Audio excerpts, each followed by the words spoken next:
Hello, I'm Nish Gupta, and you're back with another episode of Brewing. In today's episode, we're going to talk about your favorite designer's favorite designer.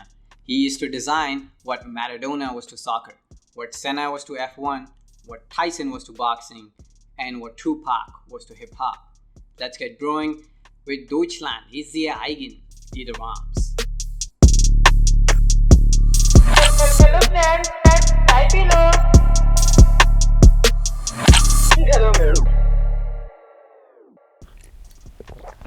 In the 1960s, Dieter Rams was in his prime, and he was the first ever designer to work in a large-scale company and report directly to the board of directors. He was the world's first chief design officer in a time when all the designers working in the company were reporting directly to a manager who did not have much knowledge about design, and also in a time when the companies that were run by designers were actually very small-scale agencies. Over time, countless designers have paid homage to this legend.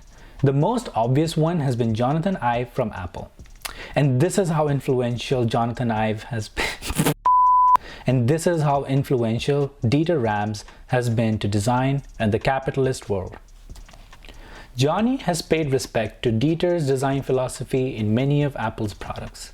But Dieter mentioned later on that what Apple and Johnny achieved was his dream. Dieter Rams was born on May 20th, 1932.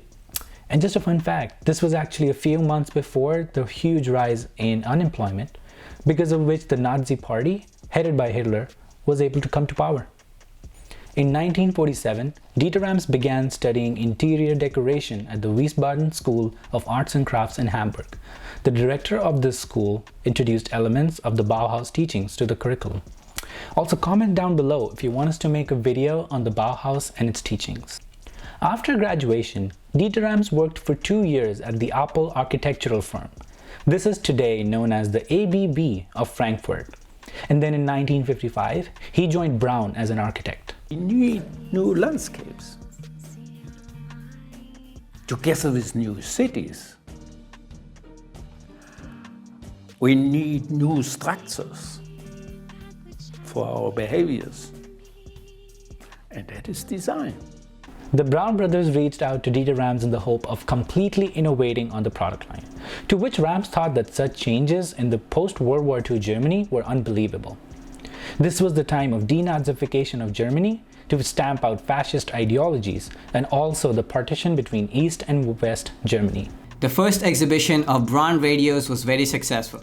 The radio designs and the SK4 really brought a surprise. The SK4 was so badass that it was renamed the Snow White's Coffin. The design world was astonished by how simple and minimal the design was.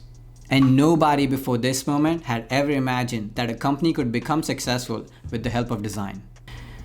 We always praise Apple on how they use design to establish such a successful brand. But Braun, with the help of Dieter Rams, was actually the first company to achieve such a fate. Braun's success allowed Dieter Rams to apply his systems design thinking to various consumer electronic devices that are found in a modern home. In 1981, Rams started teaching industrial design at the University of Fine Arts in Hamburg. He used this opportunity to apply his experience in designing beautiful products at Braun to lay out what some call are the rules or the 10 commandments or the 10 principles of design. In my opinion, this was the biggest contribution of Dieter Rams to the world. The companies who taking design really honest on your 10 fingers. Gutes Design sollte innovatives sein. This means that there is simply no excuse to not to innovate. As designers, we have complete access to developing technologies, and we need to use this technology to solve real-world problems and not just create gadgetry.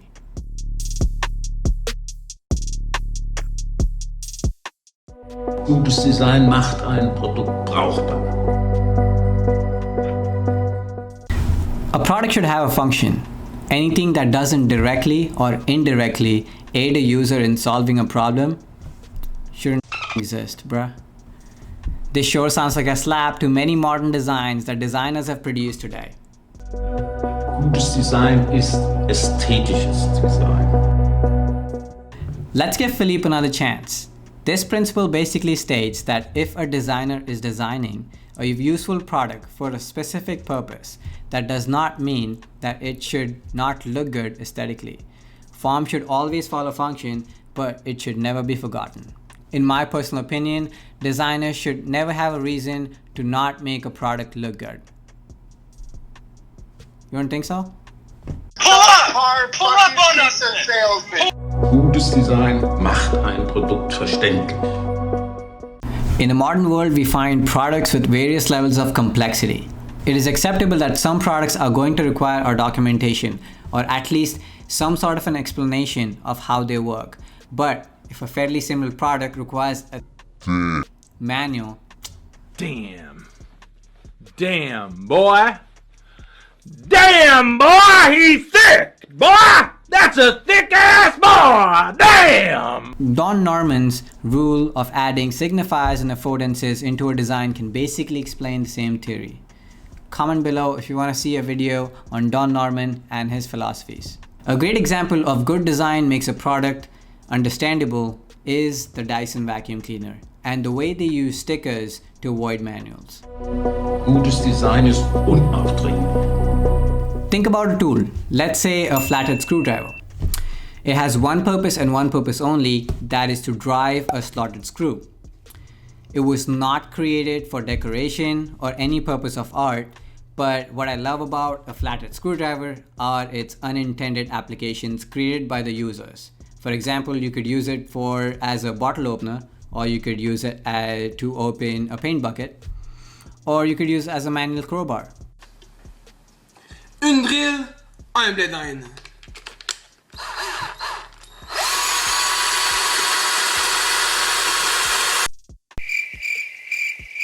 So ramps basically suggest in designing products that do not get into the way of the users and basically lets them do what they want to do, but at the same time providing them with a very positive experience in using the product. Gutes Design ist ehrlich. Adding absurd facts about the product on its packaging does not really make it more innovative or valuable than it really is. These facts should not state any promises that cannot be kept. Volkswagen Group announced it's going to be making 30 new battery-powered electric vehicle models in the next decade. Cheating. The U.S. Environmental Protection Agency says Volkswagen cheated emissions testing by installing software to reduce emissions only during... Dude, don't be like Volkswagen. Be honest. Gutes Design ist langlebig. Designing for the sake of fashion can be dangerous. What's fashionable today, at best, could be unfashionable tomorrow, but at worst, could be a piece of comedy in 10 years.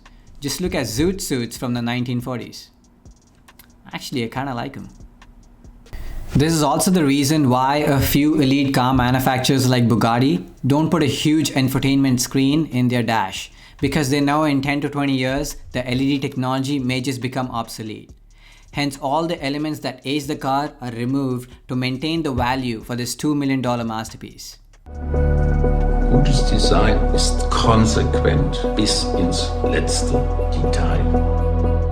This is where good designers are separated from excellent designers. Every input, every image, and every SolidWorks radius is thought out thoroughly to provide a positive experience for the user. Just look at a F1 car. It's dope. The knobs, the details, everything is there for a reason, to provide all the help the driver needs. Gutes Design ist umweltfreundlich. It is important to note that Dieter Rams wrote this in the 1960s, long before we ever discovered the Great Pacific Garbage Patch, and before we ever discovered the dangers of global warming that we face today. I really believe that sustainability should be a mandatory component in the book of ethics of all designers. Climate change is real, it is happening right now. And now the last principle that really sums up the entire philosophy of Dieter Rams. Last but not least, gutes Design ist so wenig Design wie möglich.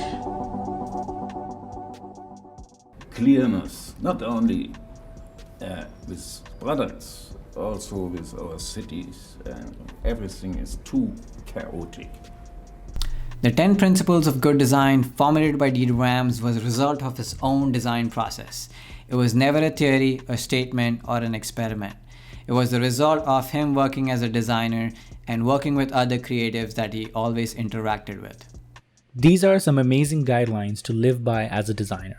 However, I wanted to add something to this list that I feel is very important in today's world: accessibility. Designers should make accessibility their priority and make accessible first products. More and more companies are coming up with their updated design guidelines. It is now more important than ever to pay attention to begin thinking in this direction. Come on, you'll make Dieter Rams proud. Dieter Rams started Braun as an architect in 1955, and then he became the chief design officer in 1961, and then later on retired from this position in 1995. Rams has been involved in design for 7 decades now and has received many honorary appellations throughout his career, including the World Design Medal from the IDSA in 1996 and the most recently the Lifetime Achievement Medal at London Design Festival in 2013.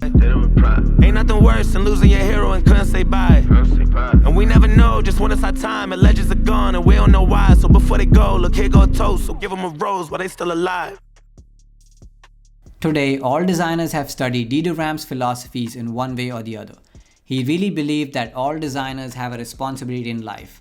That is to be optimistic and design a future worth living in. Don't design for outstanding design, but design for better. We hope you got something out of this. Stay tuned for more such content and keep growing.